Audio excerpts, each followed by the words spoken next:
Viewers, so in this video we're going to see about the user input in C++. User input simply means that we are taking some type of input from the user.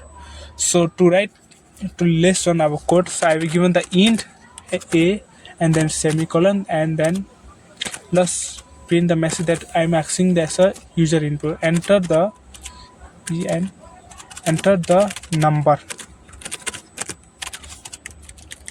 and then semicolon, and now for that taking the user input we will take the cin and then do like this and give the variable a.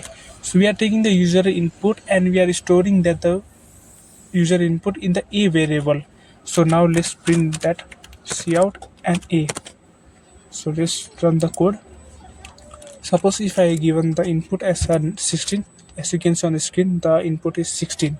And suppose if I want to take a user input as a name, let's give the string and a, and at here let's try something like my name is, and then give the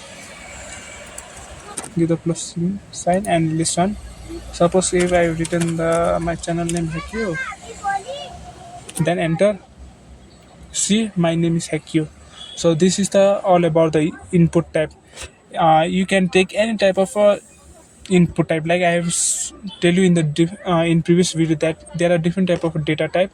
With that data type you can take the input from the user, like int number or a character, any type of data you can take from the user input.